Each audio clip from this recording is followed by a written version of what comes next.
I-review natin itong nabili natin na DJI Osmo Action 5.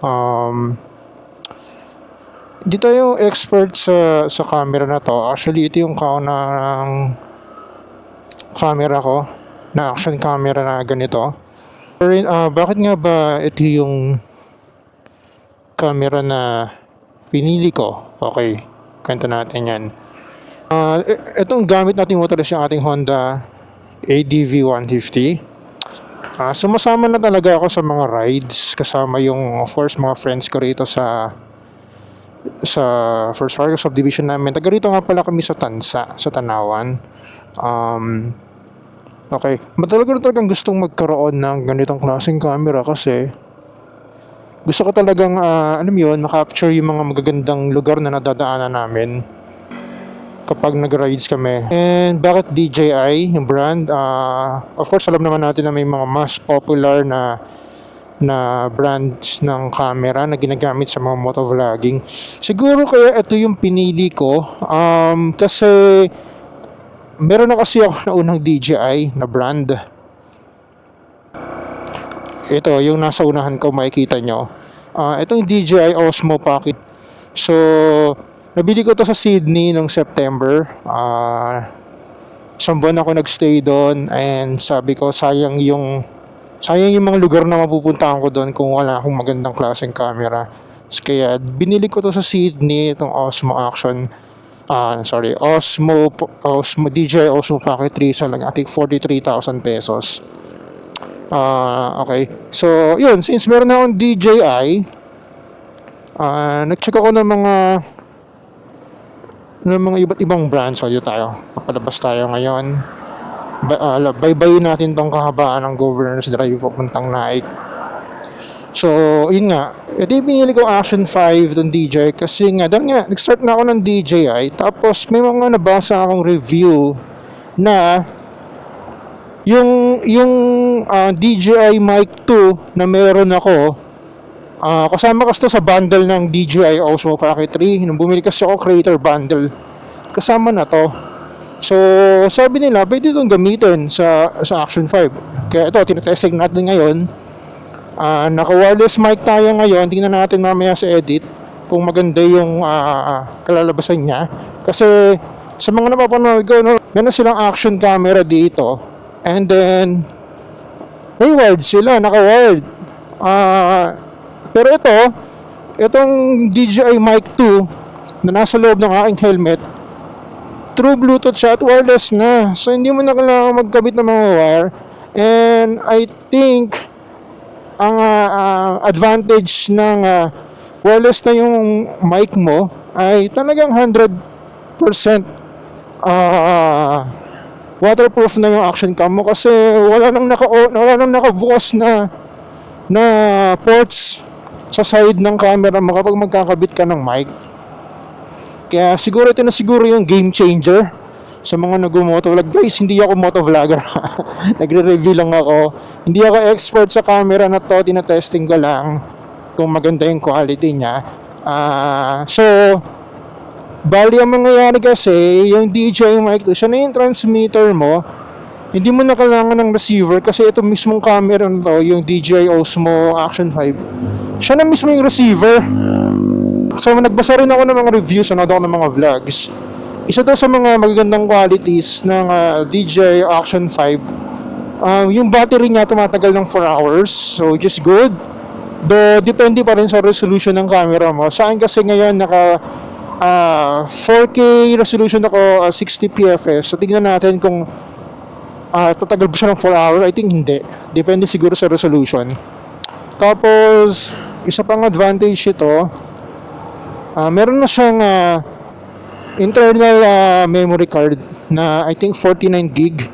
Though, naglagay pa din ako ng additional memory card, yung 64 gig na SanDisk Extreme Pro.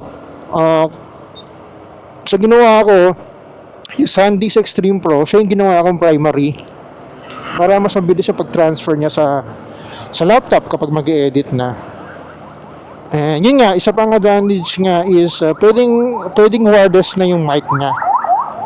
So nasa loob lang yung mic ko, DJI Mic 2. At isa pang advantage there is maganda siya sa low light. So ngayon, ang settings ng camera natin, nakaset siya to super night. So titignan natin kung talagang maliwanag siya. Or maganda pa rin yung kuha ng camera kapag pag nasa gabi. So tingnan natin. So saan ba tayo pupunta? Haba na ng binayahin natin. Tingin ko mag-drive-thru na lang siguro tayo sa Jollibee. Wala kasi akong backup camera, kaya ang ginamit ko is itong aking DJI Osmo Pocket 3. Nasa unahan siya ngayon. So hindi siya magandang pang backup camera or second camera kasi I think itong camera hindi siya waterproof. So ngayon kasi maganda naman yung panahon, hindi naman umuulan. And gusto ko rin makita yung itsura ko. First time ko lang magaganito. Tingnan natin kung ano ba yung itsura ko. Motovlogger na ba?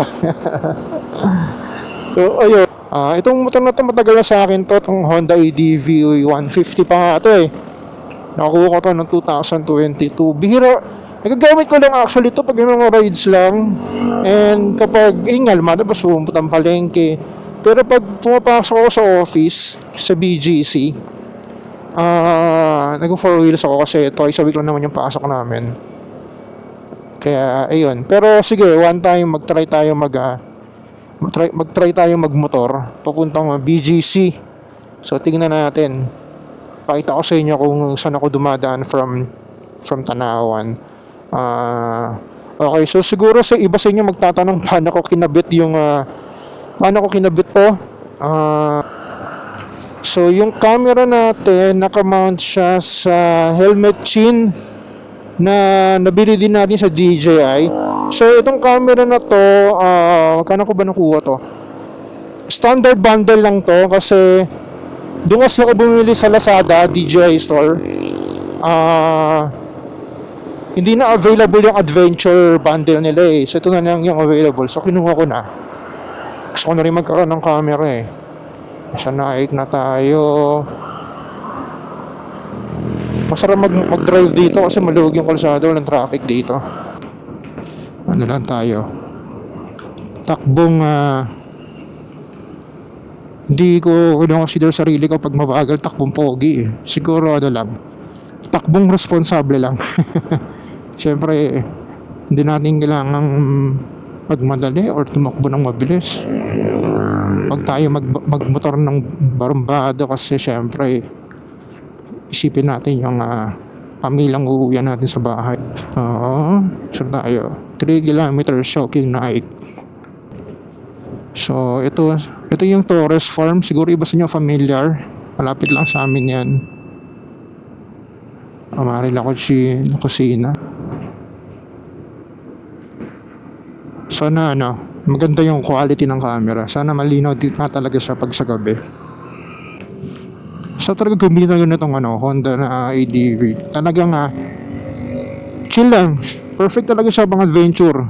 Tsaka dahil nga malaki tayong tao, bagay talaga sa atin to. Naka lang pala to, 0 dB. So tignan natin kung maganda yung quality ng audio niya, ng mic. So sana kapag talagang nakapag-upload tayo ng mga videos, pag may mga travel, sana supportahan nyo. Siguro pag may mga schedule na ride, magagamit natin. Actually testing lang to kasi mahirap naman kung mag-schedule agad ang long ride tapos hindi naman talaga ganong kaganda yung kalalabasan ng video natin. Syempre pasabog yung audio mo. Iwasan natin yan. Kaya ito yung magandang testing natin, trial and error. Dito lang muna tayo sa lugar natin. And then kapag okay na, so yun, schedule na natin ang Baguio. Joke lang, layo na. Pero pwede naman. Yung Walter Mart na sabi sa December 10 na daw ito. Okay, kasi pag kami nag-grocery ni Mrs. sa Walter Mart 13 kami eh. Pero kasi minsan ang hirap mag-grocery doon. ang dami nakapark, ang hirap magpark. So ito, tatry natin dyan. Sige, sige, punta tayo dyan. December 10 daw yung opening yan eh. Pero syempre huwag tayo makipagsabayan. Mga siguro December 11 tayo mag-grocery dyan. Tingnan natin.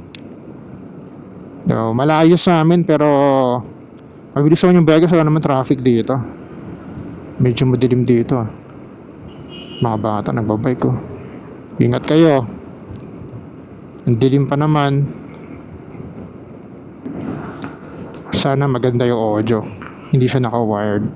Pero isipin nyo na lang talaga kapag ganito yung setup ng action camera nyo tsaka ng mic nyo, talagang 100% waterproof. Hindi mo na kailangan kasi kapag naka-wired ka at may nakabukas na port sa side ng camera nyo, pwedeng masira yun. Hindi na siya waterproof, pwedeng pasukan ng tubig lalo pag umuulan. Ayaw naman natin mangyari yun kasi sayang naman yung bilhin natin sa camera. So dito tayo, paano ba tayo liliko dyan?